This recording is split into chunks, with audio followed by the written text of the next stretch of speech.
goodness knows what that began back on that day.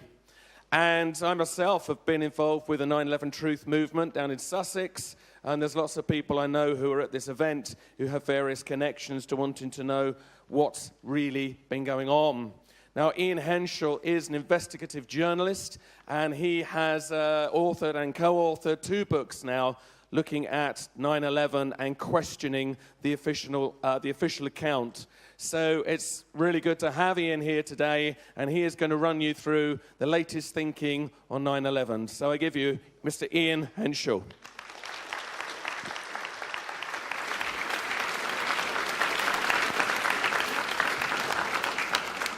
Thank you very much, everyone. I'm not a great speaker. I'm not a great polemicist. My main claim to fame is just that I've done a lot of work. I've been reading an awful lot. I've probably read about 4,000 articles for this second book and about 20 books. That's how much work you have to do if you're going to get taken at all seriously by a mainstream publisher, especially on this sort of subjects.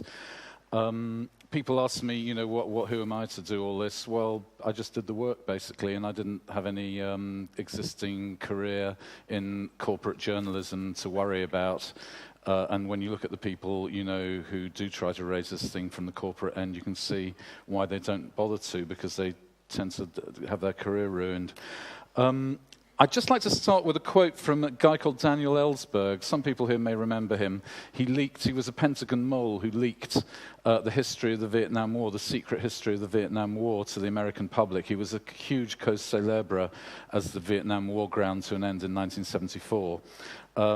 This is what he says about what the media call conspiracy theories. It is a commonplace that you can't keep secrets in Washington or in a democracy, that no matter how sensitive the secret, you're likely to read it the next day in the New York Times. These truisms are flatly false. They are in fact cover stories, ways of flattering and misleading journalists and their readers, part of the process of keeping secrets well.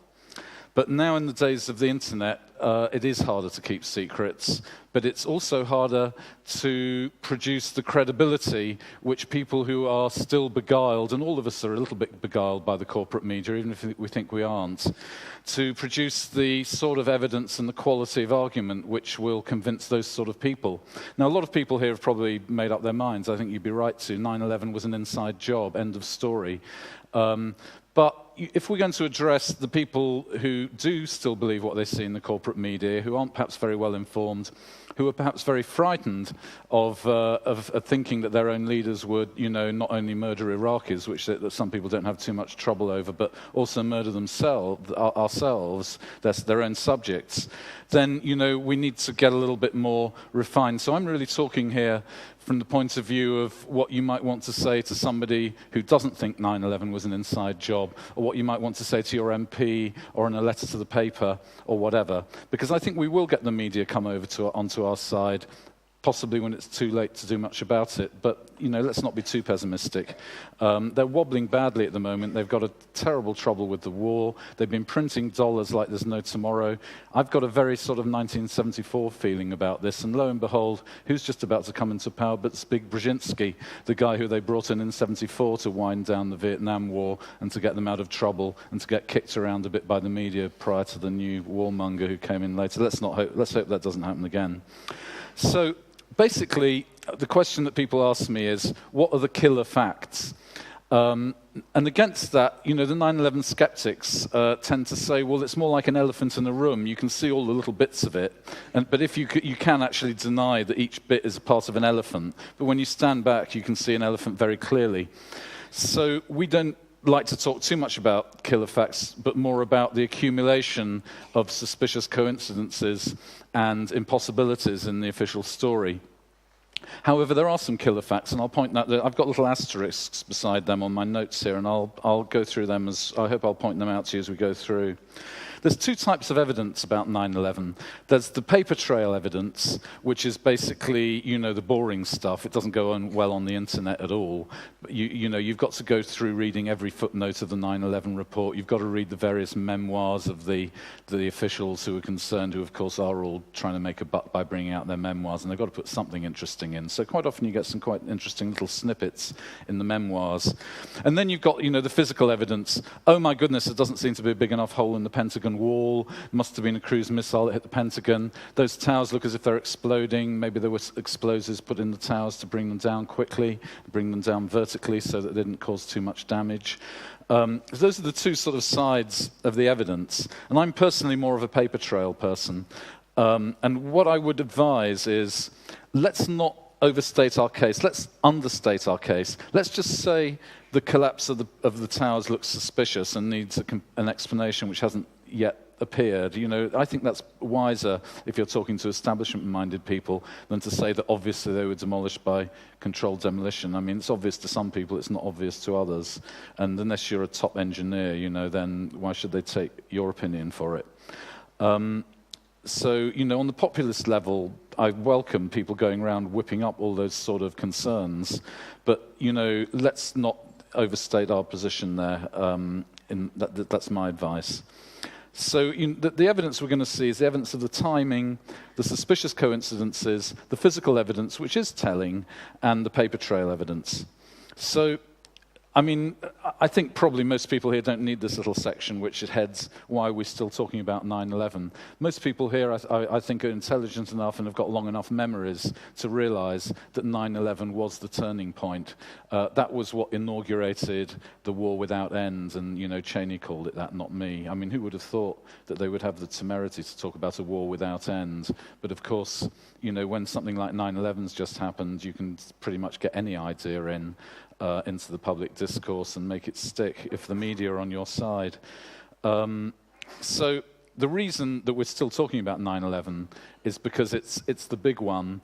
They put all their eggs in one basket. Instead of sort of niggling away like they're trying to make Russia the enemy now or Iran the enemy, they just did a huge whack, you know, massive, huge event that just blew out. I mean, it was it was the Reichstag fire of Cheney's war, Bush and Cheney's and the Empire's wars. And although a lot of people have forgotten about it almost, and the media people, you've extremely short memories, they've almost entirely forgotten about it. It is actually very important, and the general public have not forgotten about it. They remember the effect it had on them, and they remember how everything changed, as indeed we were told ceaselessly that everything had changed in the days after 9/11. We suspect, let's be blunt about this, that this was a false flag operation, designed to bring in a new era of crypto-fascist rule. Let's be blunt. At the time, this would have seemed an absurd comment, but now we know how much we know now compared to what we didn't know then. Now we know that the CIA are running torture camps all over the world, not just Guantanamo Bay, that's just the public one. Dozens of other places, thousands and thousands of people. And I'm basing these claims on what's on the public record. You have to change harsh interrogation technique to torture, but that's the only change you have to make to stand up these points based on the official corporate press record. They're taking away our liberties. They've got a no-fly list of 1 million people. They've even actually got camps. When I first read on the internet that they're building concentration camps in America, I thought, this is so paranoid, you know, how ridiculous. Actually, it's in the budget. You know, you can find the budget appropriations. I think they call them marshalling camps or internment camps or something. I can't remember what their phrase is, but it's there in the budget. You know, they have got them. And of course, if you are ever going to have a really 100% fully fledged fascist state, and let's remember, Hitler did not introduce his state overnight following the Reichstag fire. It was introduced gradually and under cover of war in the later years. But if you are going to do that, you need a list. They've got the list. It's called the no-fly list. Edward Kennedy was on that list. It took him a hell of a job to get off it. They wouldn't let him on a plane. It took Edward Kennedy, a US senator, 3 hours to get off, to be allowed onto a plane, because Homeland Security, which incidentally is another Nazi expression, and incidentally has a symbol that is remarkably similar to the swastika.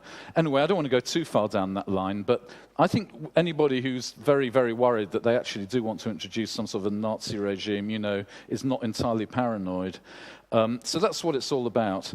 A war without end and a war that's going badly for them. So I think our chance might come up in the next year or two to actually shift this whole elite out of power. I don't want to be over-optimistic, but I don't think we should be over-pessimistic either. that's the background to this story. Now, I'm just going to mention one thing about my haircut, but just as a preamble to that, Tony Benn, who believes that they may well have looked the other way, I think is his phrase in private conversation, but he doesn't believe that they engineered 9/11. But if he was aware of some of the facts that I'm going to bring up, he perhaps would think that. And Tony Benn says that at first they ignore you. They ignored the 9/11 truth movement for, 5 years, and then they attack you. Well, we're in the attack phase at the moment. So quite a lot of what I'm saying here is going to be, by way of response, which gets onto my hair. I'm not a closet Nazi. I suffer from alopecia. Incidentally, if you don't know, that's amazingly what they're calling us. They're calling us Holocaust deniers, closet Nazis. Actually, it's a terrible giveaway. If you look at some of the people who are making that accusation, they're almost always vehement pro-Israel government-type people, and I think it says a lot about where they're coming from. But anyway, I just thought I'd mention that. Now, so what they're saying against us is, well, it was a long time ago, it doesn't matter any longer. I've answered that point. Isn't Arab terrorism a certainty? They go around doing things in the West Bank. What's so unusual about them doing 9/11? It's just a little bit larger scale. And of course, the problem with that is capability. That is the whole issue in 9/11. Not, would some sad, angry, perhaps emotionally insecure Arab, could he not be, or Islamic person, could they not be manipulated into doing something like 9/11? Yes, I would say yes. There are people around. You could find them. Indeed, I think the CIA found some for 9/11. The question is, would they have the capability of doing that extraordinarily spectacular coup that could have been written in Hollywood and, some of us suspect probably was written in Hollywood? So that's the next point they make. Now, and then you got the sort of cleverer points, which people on the sort of Trotskyist type left tend to make. They say, oh, yeah, you're probably right, but we'll never get to the truth. We never got to the truth about the Kennedy assassination. It's a waste of time going into it. Just let them win this one. Argue about how they responded to 9/11, not whether they created 9/11. And then on the other hand, you've got people who say, it would have come out by now. You can't keep a secret. And of course, you heard my riposte to that. And Daniel Ellsberg knows an awful lot more about keeping secrets. He worked in the Pentagon for 10 years before he leaked out the truth about the Vietnam War. So, you can't keep it secret. They're just moronic if they think that. Anybody who's got a friend in government knows that they keep secrets very well. They let out a few of them to captive journalists, as a way of sort of buying favors from journalists and buying access to newspapers. But the big secrets, they keep them pretty well. Nowadays they leak out onto the internet, but they're usually in such a distorted form that most people don't take them seriously, which I fear is one mistake, that some elements in the 9/11 truth movement have made. We've exaggerated our case. So those are the things that we'll... Oh, and then the other thing they say is, wasn't it all just incompetence? Sure, the CIA was paralyzed, the FBI were paralyzed, the Pentagon were paralyzed. What do you expect? They're just a bunch of lazy gits who steal our tax money. It doesn't surprise me at all that they didn't manage to produce any response on the day, that these guys walked all over them. Not difficult to do, really. Once again, that's a sort of the conceited sort of journalist-type, mainstream journalist-type argument. These guys aren't quite as bad as...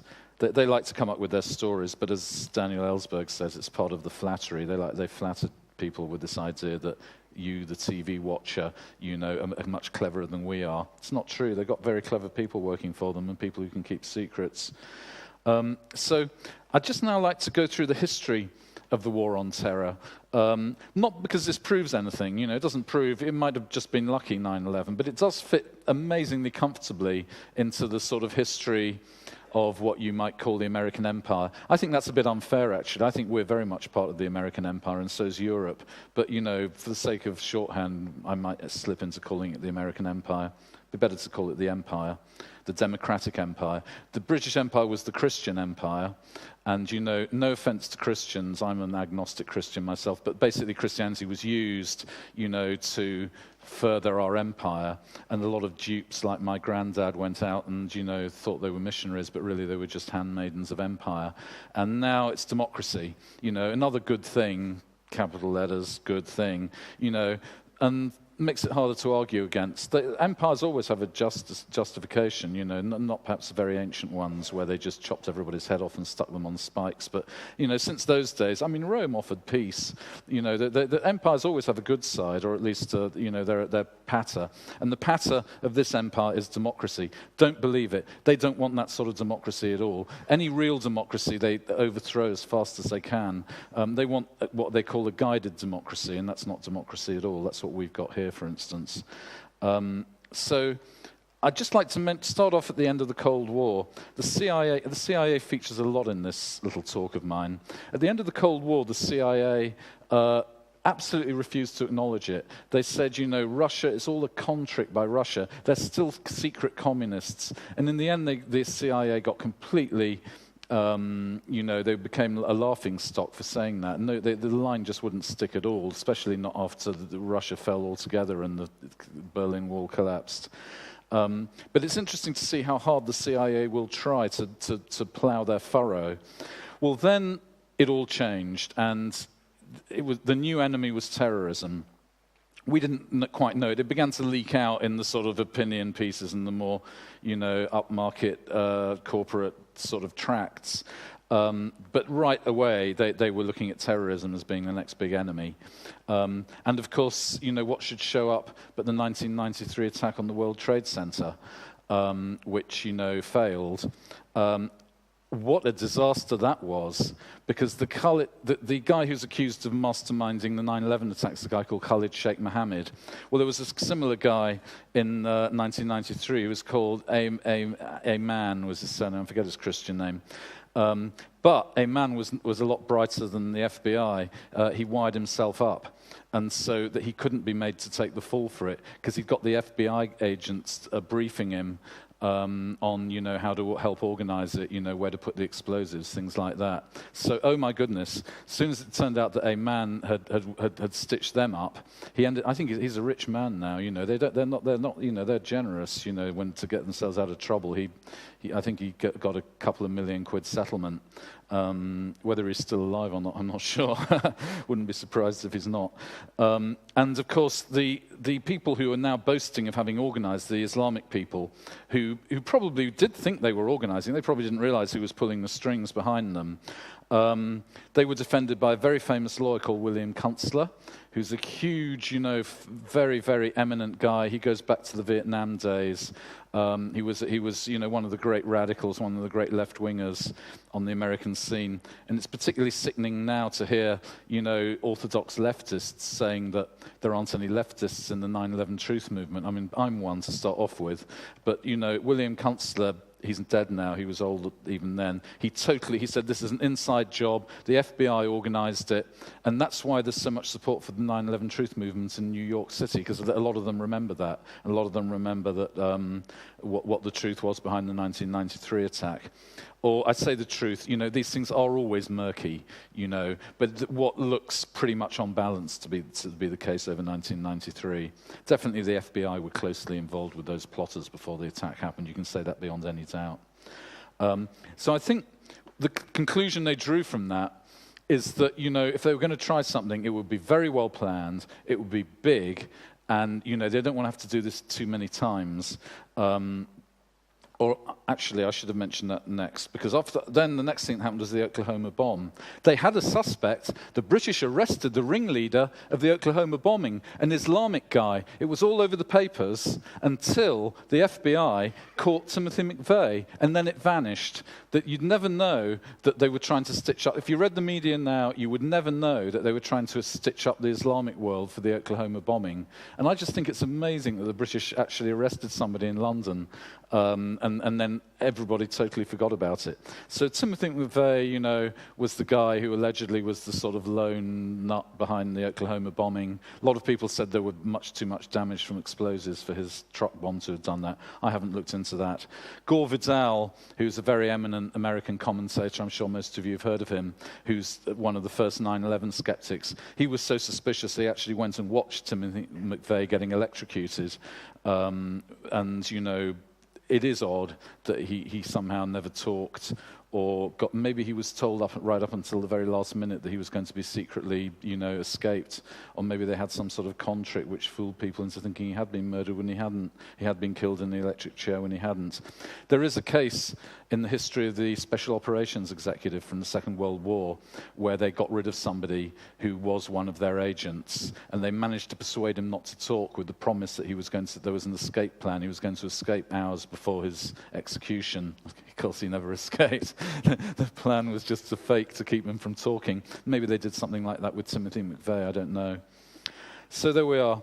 1995 was a busy year for the burgeoning terrorism witch hunters. Clinton issued his 1995 anti-terrorism directive. Now, the interesting thing about that is you still can't read it. Now, normally, sure, they redact CIA stuff, they redact all sorts of things. But, normally presidential directives are pretty general. They don't have anything about ongoing operations in them. Go and have a look at Clinton's 1995 directive. Pretty much 2/3 of it is still redacted to this day. I mean, we can speculate on what it says. And obviously it doesn't say in 2001 we're going to have a big attack. But, I think it's probably must be some quite damaging things in that, which an inquiry would discover. And in 1995, Osama bin Laden moved from Sudan to Afghanistan. And the American ambassador to Sudan has said that the Sudanese offered them to the Americans. They said, you can tap his phones, you can intercept his letters, we'll arrest him and hand him over to you. Which do you want me to do? And the Americans said, no, that's okay. Just send him to Afghanistan. Well, I think that's very suspicious. Now you might think why, because this is a bit of a chess game. You're going to find out in a few seconds why I think they wanted him in Afghanistan. But the interesting thing is, I'm not a great one for names. I'm old enough to be able to not remember names very well. But one very important name in all this is Ali Mohammed. He's a CIA guy. He got his, strictly speaking, a Pentagon intelligence guy. He got his training at Fort Bragg during the Afghans. So in a sense, it's semi-legit. He was a so-called Afghan freedom fighter type guy in the 80s. But why they're going to use Egyptians and why they give them such high training has never been explained. Anyway, he's trained by the Pentagon. His training manual showed up at the scene of the 1993 attack. So Ali Mohammed had been training the 1993 World Trade Center attackers. The FBI pretty much could trace it back. He was never arrested. They get away with. They know the media aren't going to ask too many questions. The papers were all actually pretty much stolen out of the FBI. They were stolen out of the New York police office by the FBI with a dodgy court order that turned out to be not actually totally valid. And the papers all vanished for the next 5 years. It's all in the official histories. I'm not making this up. It would be difficult to make it up, actually, wouldn't it? So anyway, Ali Mohammed, who also trained Osama bin Laden's private bodyguard, which, of course, if you are in the business of, all these sort of skullduggery, the guy that trains the private bodyguard of the boss is an absolutely vital guy. Well, the guy that trained Osama bin Laden's private bodyguard was Ali Mohammed, ex-Pentagon guy, the guy they never arrested when they should have done. I don't think there's much doubt that Ali Mohammed, right up to this day, is the key link man between the CIA and Osama bin Laden. Ali Mohammed also organized the flight over. He made sure that Osama bin Laden didn't get arrested on his way over to Afghanistan. Meanwhile, you've got Khalid Sheikh Mohammed, the alleged ringleader. He's in Afghanistan at this time under a secret indictment by the New York Attorney General's office. Secret indictment. It's an odd concept, isn't it? You'd think that if somebody was indicted, they want to tell as many people as possible so that the guy could be arrested. It's easy to arrest somebody because somebody might spot him in the street or whatever, But no, he was under secret indictment. That is, of course, what you would do if you had somebody who was an informant or somebody you had your claws into who you wanted to manipulate and you didn't want to end up in jail because he's got work to do for you out of jail. But, I can't prove that, but it's just a suspicion. Robert Fisk, who's a very knowledgeable Middle East expert, writes for The Independent. He has named Khalid Sheikh Mohammed as an agent of the Pakistani ISI. Now, it's getting a bit complicated, I know, Pakistan's a big player in all this. Forget about Mossad and Israel. They already had control of the White House through Bush and Cheney. You know, they don't need to be skulldugging away in the 9/11 attacks, getting their fingers dirty. Pakistan are the people to look at. So Khalid Sheikh Mohammed's there in Pakistan. He's running Al-Qaeda's fake passport factory. He's doing the training of the more sophisticated operatives. He's named by, according to Robert Fisk, he is an ISI agent. I don't think there's much doubt about that. Otherwise, why wouldn't they have arrested him? Even under a secret indictment, the ISI, the Pakistani Secret Service, would know about Khalid Sheikh Mohammed and they'd be in a position to arrest him. It's quite a small place and their tentacles go everywhere in Pakistan. So there we are. It's a great scene, isn't it, in the late 90s. So you might say, well, hang on, you know, isn't the Pakistani government quite sympathetic to the Taliban? You know, why would they be working with America to get the Taliban into so much trouble and get America to invade Afghanistan? Not true. Some people in Pakistan were very sympathetic to the Taliban, but actually, in the late 90s, if you read, once again, I refer to official stories, you know, and there's not speculative website articles or anything. If you look closely at what was happening in Pakistan in the late 90s, you'll find that the Taliban were becoming extremely unpopular. They were behind, they weren't under control any longer. They were setting off bombs in the wrong places in Afghanistan. They were assassinating secularist politicians. They were provoking trouble with India and Kashmir. The Pakistani ruling elite were totally fed up with the Taliban. Of course, most people here probably know that the oil companies were also fed up with them. The Taliban, although they're pretty horrible people by all accounts, are actually very good negotiators, and they were very skillfully playing off the Argentinian oil company against the American Texaco people for the gas pipeline that was being planned down to India. So the Taliban, you know, a bit like Kennedy, you know, the President Kennedy, they were getting a lot of enemies. A lot of people were beginning to really want them out the way. And I think that Osama bin Laden was sent over. He was the poison pill that the CIA sent over. And the 9/11 attacks were basically, you know, a lot of the people who helped with the 9/11 attacks, like the Pakistanis, their goal was to get Afghanistan invaded because they were fed up with the Taliban. So then you've got in the warm-up to 9/11, you've got the attack on the USS Cole. Now, you might not have remembered that, and that's my point. It was actually quite a devastating attack. They sent a boat loaded with explosives and blew a big hole in this you know, very expensive American ship, and it nearly sunk. About 20 American soldiers and Marines were lost, or sailors, can't remember which. And you know, it had to limp back to port. It was totally humiliating. But the point to make about that is that it was a normal, call it, if you like, terrorist. People would call it military attack. You know, it was done probably by, for all I know, you know, genuine enemies of America. And it caused an awful lot of harm. It was widely supported in the Arab world. And the worst thing of all was, nobody gave a toss in America. And that must have been terribly, terribly worrying when you're running an empire from Washington. One of your main ships gets knocked out, and nobody cares. Because, of course, in America, Americans are not a warmongering people. If anybody who knows Americans, there is a type of American, like the Nazis in Germany, you know, maybe it's 20%, who are very ugly warmongering types. But most Americans, whether they're on the right or the left of the political spectrum, are not natural warmongers. They believe in you know, what is disparagingly called isolationism. They believe in just minding their own business, making money. Most Americans, in my experience, are quite into making money. But they don't want to do it at the expense of going around creating mayhem and murdering people all around the world. And also, of course, they know that they have a history of greedy, you know, people who won't play fair at making money, seizing the federal government and milking it for money, which is, of course, what's happened since 9/11. So, you know, the USS Cole was a real worry. And I think, you know, anybody who'd put all their investment, 10 years of investment here into the anti-terrorism struggle, they must have realized that they needed something at home. You know, really they had to make Americans feel under attack like they had been with Pearl Harbor, like they were with the sinking of the Lusitania, which brought them into the First World War, like they were with the sinking of the USS Maine, which brought them into the Mexican War when they seized half of Mexico. Traditionally in America, you've got to prove to the American people they're under attack before they'll authorize a war or before they'll give any support to a war. So that is the political. None of that proves that 9/11 was, you know, organized by the CIA, but it sort of makes it, fit into a broader picture, I think. I'd just like to mention what was going on in Berlin that summer.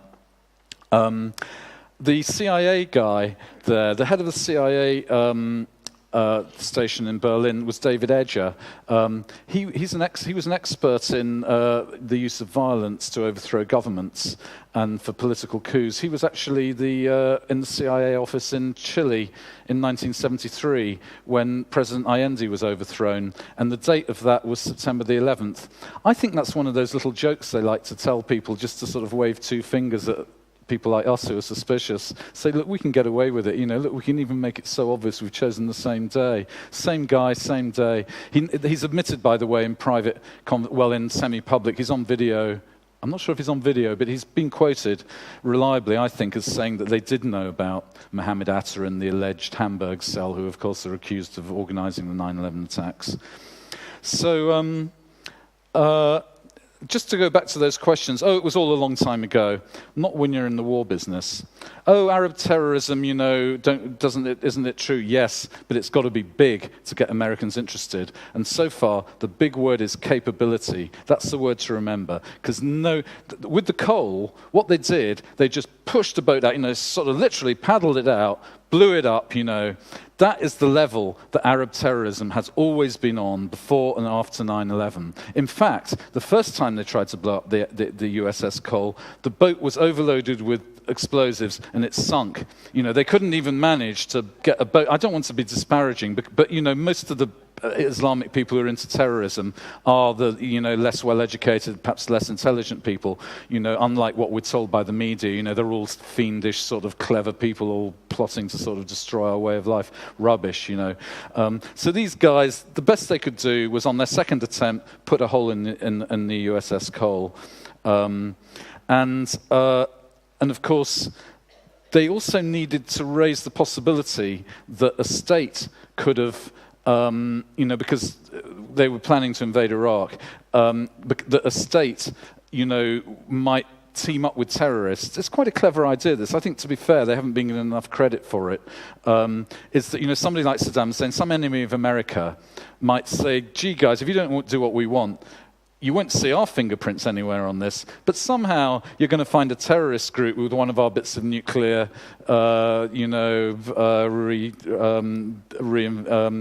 nuclear material is going to, might let off a bomb in New York. You wouldn't want that, would you? So why don't you, negotiate with us a bit more pleasantly? That was always what their basic fear about Saddam Hussein. So they said. I mean, it's rubbish, but I think it's actually quite an argument which the liberal media don't give enough credit to, actually, because if you do believe in the official story of the 9/11 attacks, it is actually a possible scenario, I think.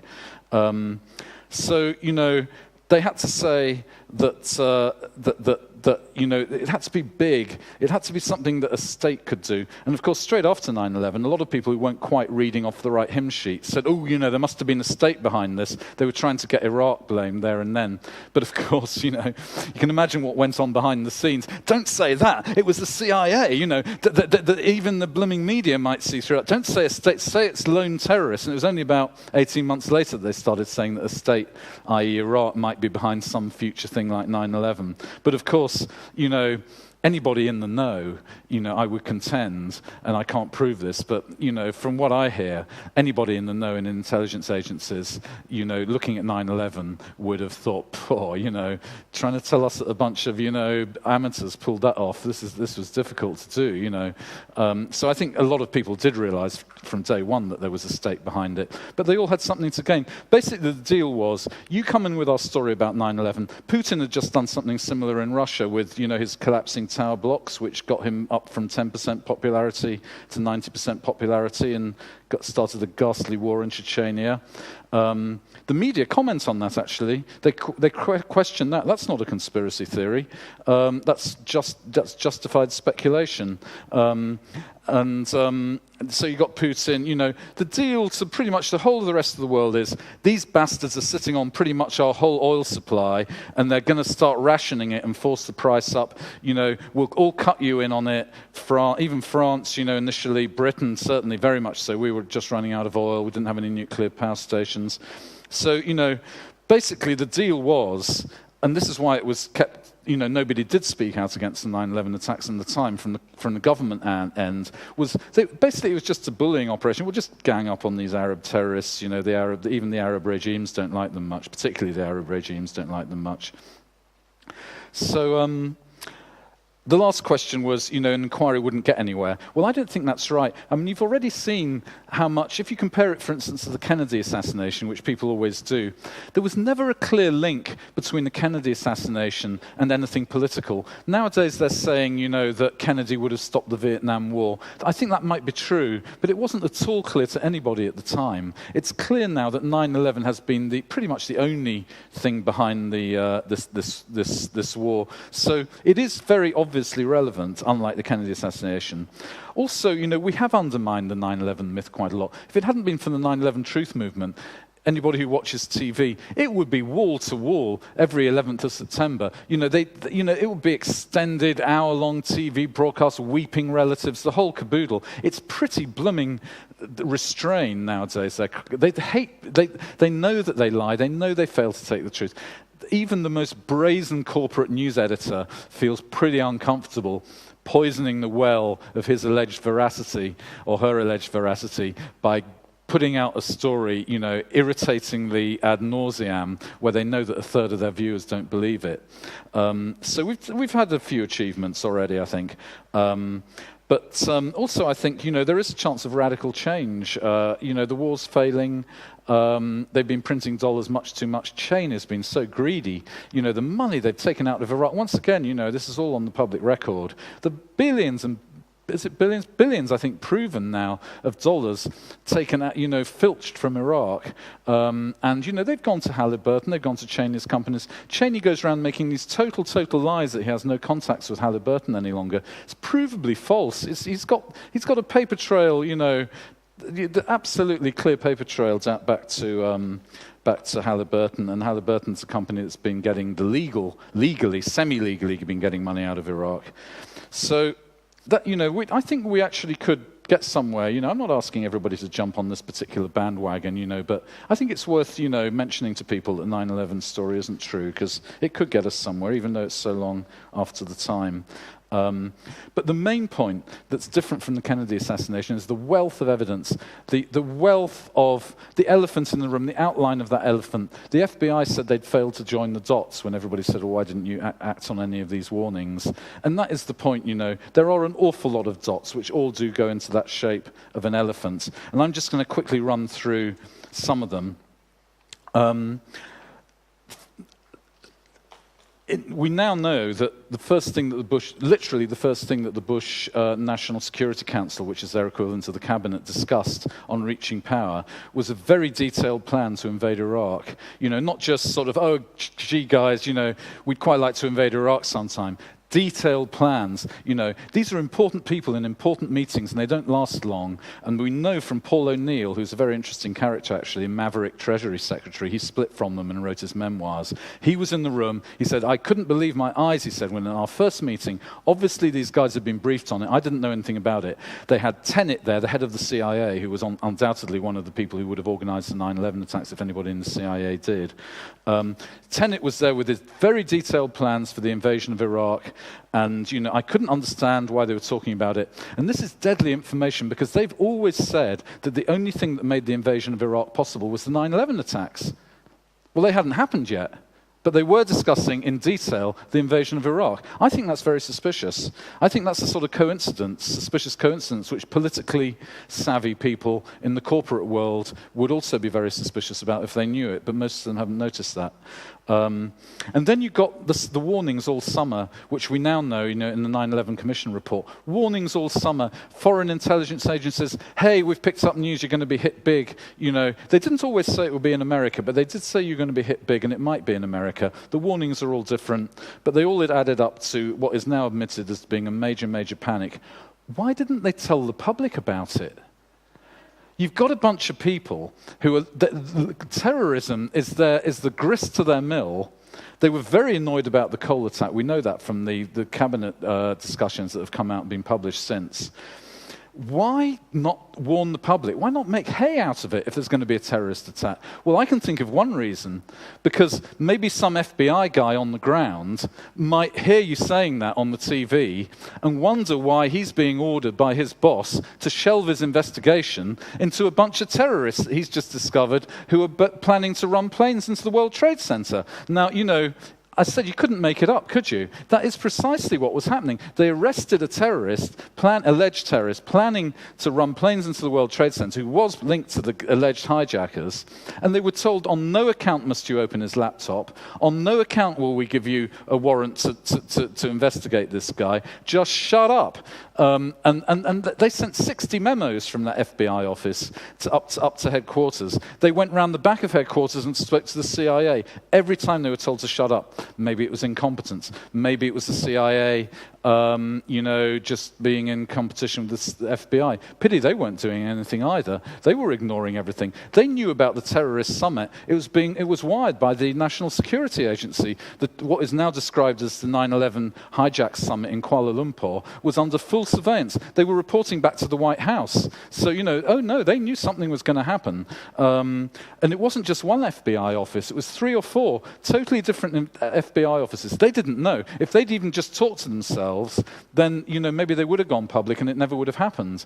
But unfortunately, it all went through a desk at FBI headquarters. And the guy in charge of that desk, who is most people's first guy they call in for questioning if there's ever a real inquiry, David Frasker, his name is, he just allegedly never joined the dots. That was his job, Islamic fundamentalist terrorism. That's what he did. And yet he had 3 or 4 reports of different FBI guys saying, oh, there's these 2 guys who turned out to be 2 of the hijackers. They've just arrived in New York, we think.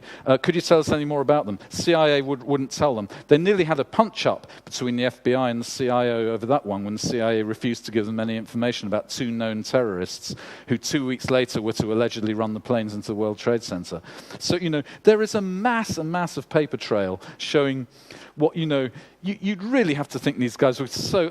I don't think incompetence is an explanation. Not maybe for 1, maybe for 2, not for 3, 4, 5, 6 or 7 different incidents. They all fit the same pattern. They didn't want the public to be warned. They didn't want the FBI to be suspicious, and they did nothing whatsoever to stop the attacks that they could have very easily have stopped. And that's one of our, that's one of our killer facts. No warnings passed on.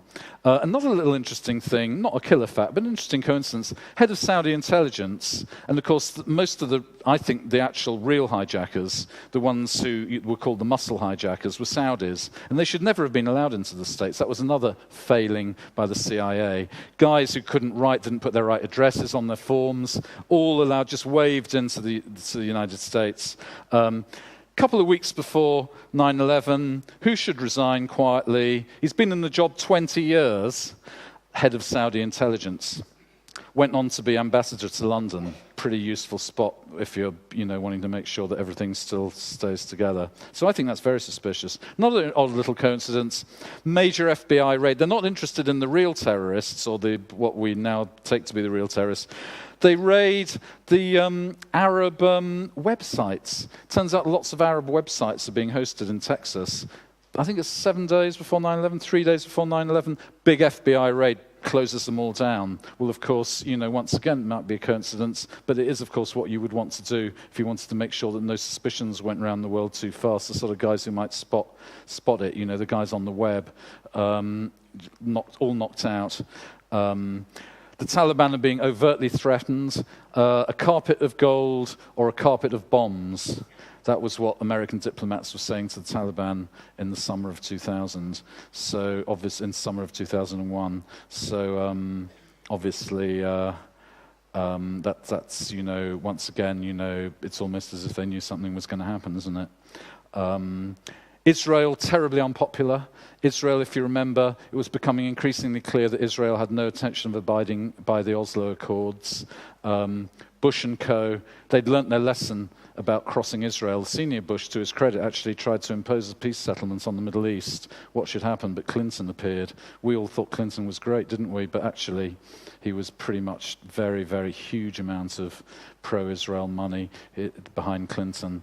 And Bush learnt his lesson, don't cross Israel. If you cross Israel, you're probably going to lose the next election. So Israel was very worried. They were very unpopular. What would have been perfect for all these people would have been not necessarily that murderous a 9/11 attack, but the Democrats were into it as well. Al Gore, very hot on terrorism. He's been quoted as saying, "Let's just kick them. Don't worry about the law. Just kick them." That's when he was in the White House. So it wouldn't have been any different. The Democrats were in on this, in my opinion. That's why they haven't blown the whistle. I think, though, maybe they were just going to go for a spectacular, but without too much bloodshed. Maybe a hostage-taking in America. If there had been a hostage-taking, Barbara Olson, the famous TV personality on Flight 77, would have been there giving a breathless account. She was a big conservative. She was all for, war on terror, very pro-Israel. She'd have been there on all the TV studios giving a breathless account as a hostage. Of course, they'd have freed them. It's quite easy to, if you've got any prior warning, and the guys are clowns. It's a bit of a risk, I give her credit for being a brave woman, but I suspect that the original plan was for a staged hostage-taking and freeing. I think that would have been enough to do what these guys wanted to do. But oh no, Bush and Cheney had much more ambition. They wanted Iraq, and it's down there on paper, on one of their position papers. We want Iraq, whether or not Saddam Hussein is still in power there. 15 minutes. Okay, I'm not doing too badly, actually. They wanted Iraq. So I think that the first, plan that we've looked at, and I think the second plan, this is just pure speculation, please don't get me wrong, it is only speculation, I might be wrong. But just as a working hypothesis to explain everything, I think a second plan was superimposed. Instead of going back to the airports, the planes were somehow redirected into the buildings, and we'll see how that happens.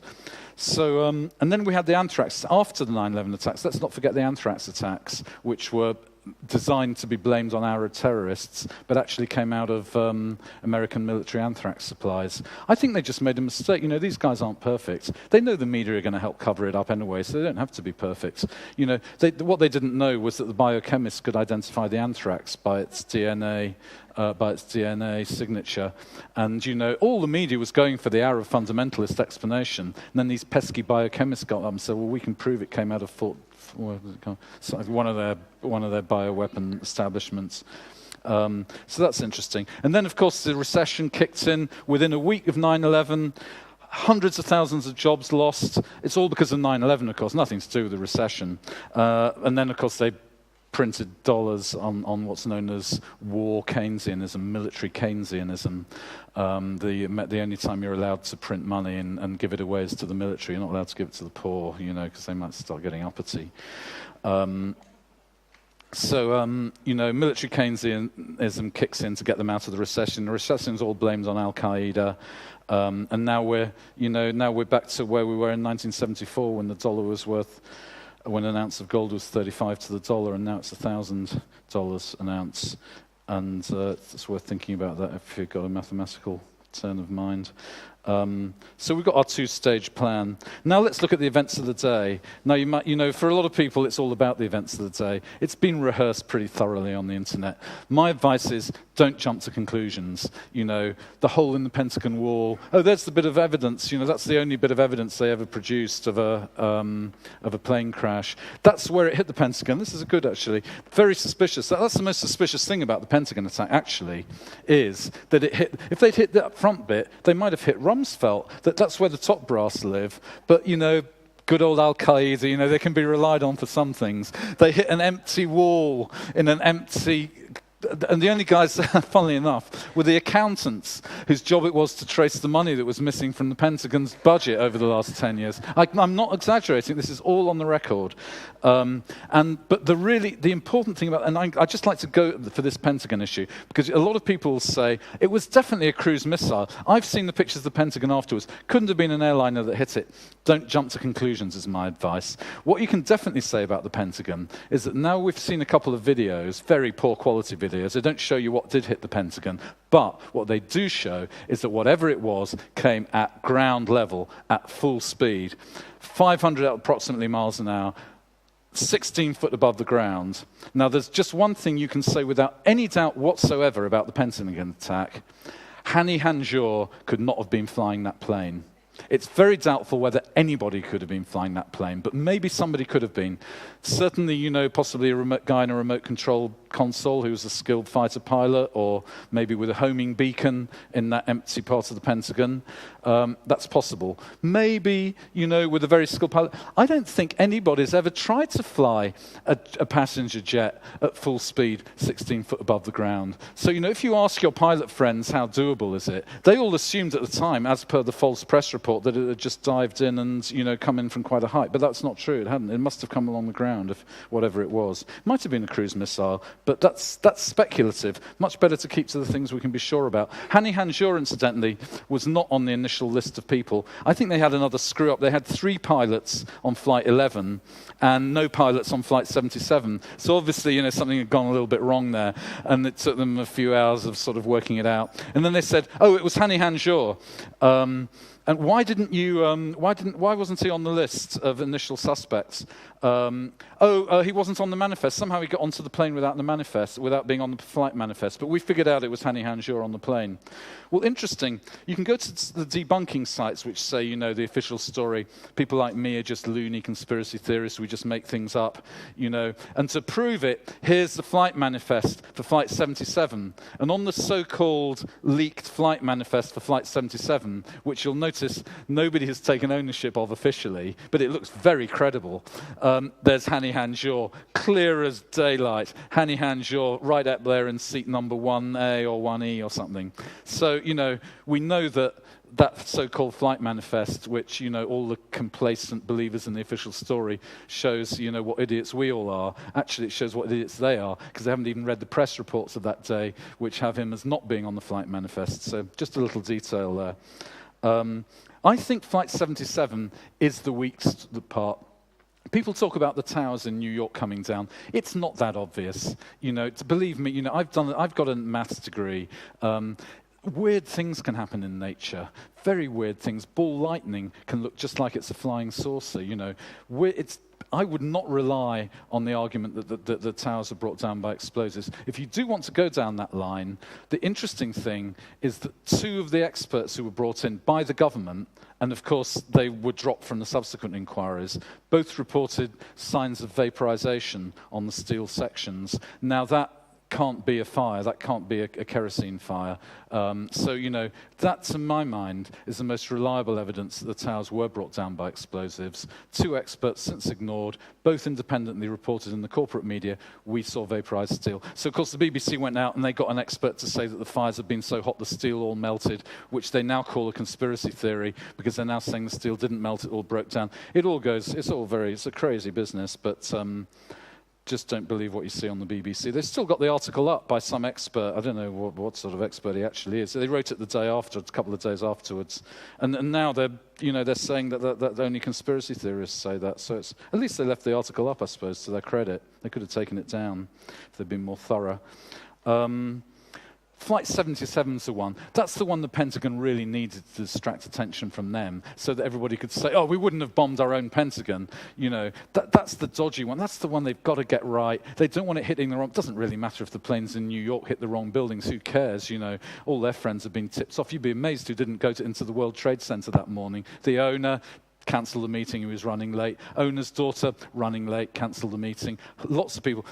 And once again, that interesting fact has been totally eclipsed by the completely false rumor that no Jewish people were in the, I really do suspect, I'm not sure, but I do suspect that they actually go around manufacturing exaggerated rumors to cover up, the weaknesses in the story, the real weaknesses in the story.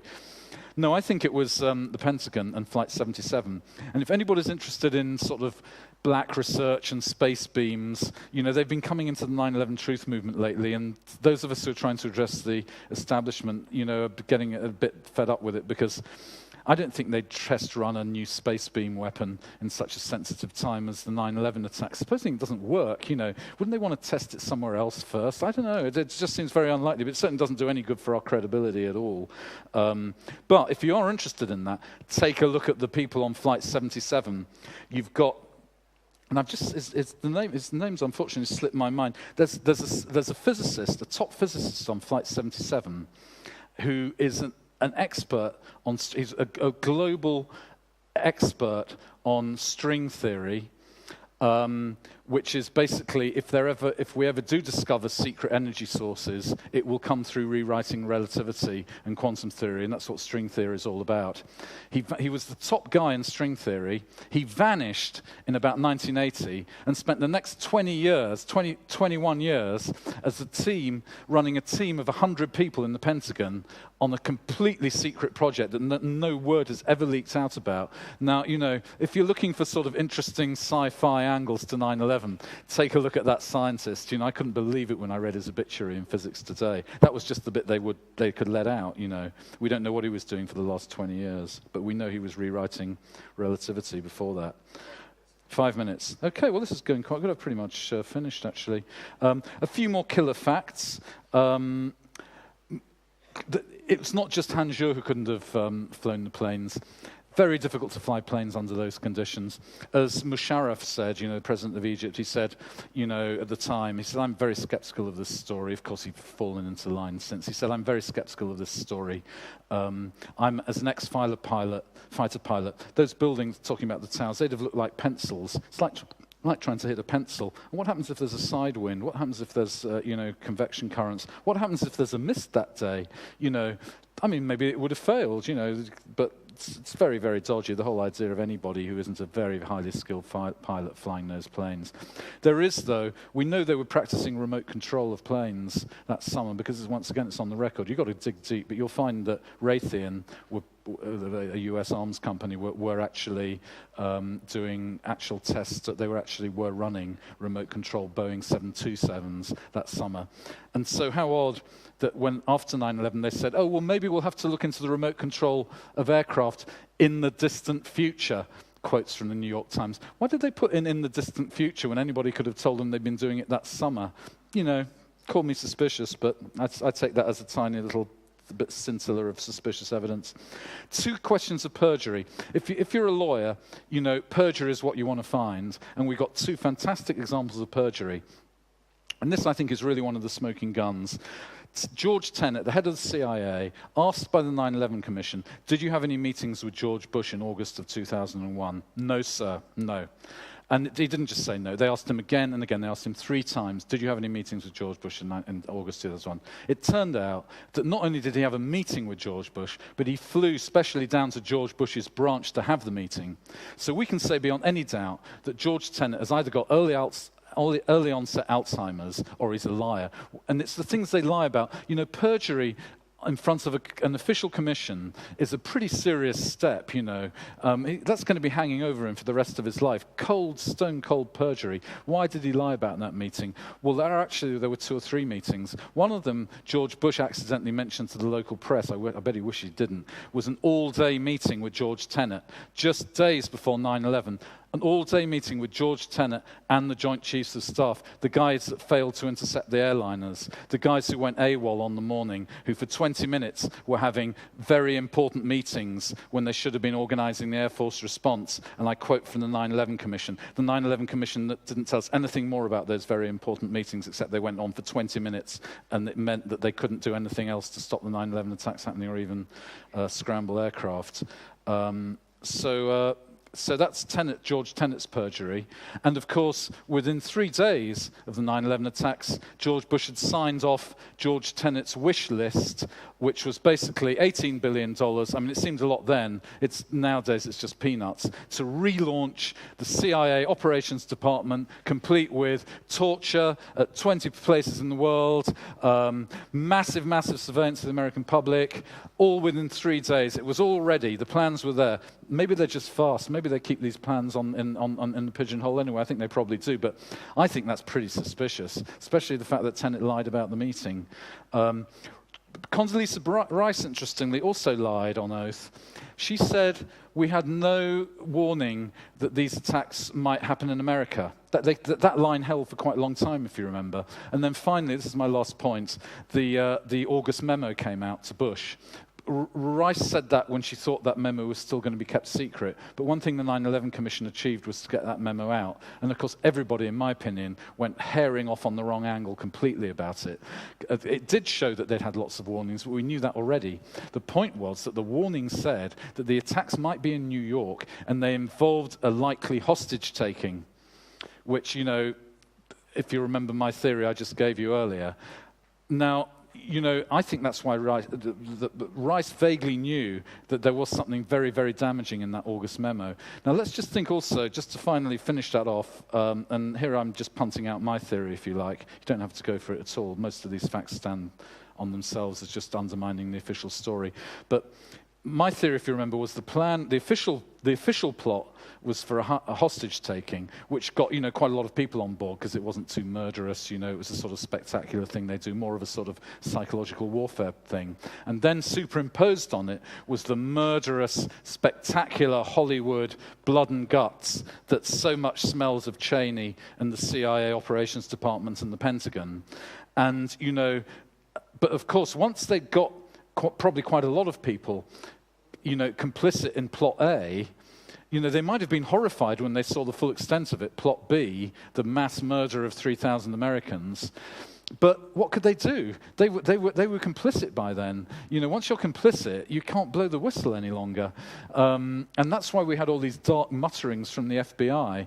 Oh, you know, if they knew about it, blah, blah, blah. They couldn't quite go public, these junior FBI guys. That's my theory anyway. And, you know, and it was going to be a hostage-taking. And also the early reports from the planes all said that they were going to fly back to the airports, not that they were going to fly into the buildings. How could they do it?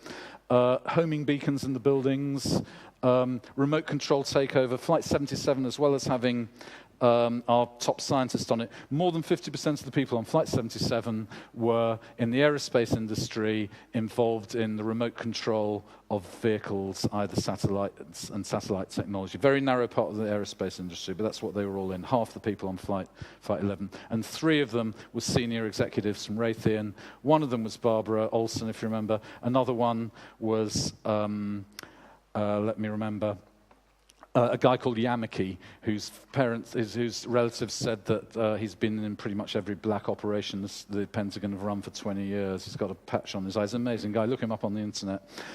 Okay, we've got to stop. Thanks very much, guys, for listening. Ian Henshall, thank you very much.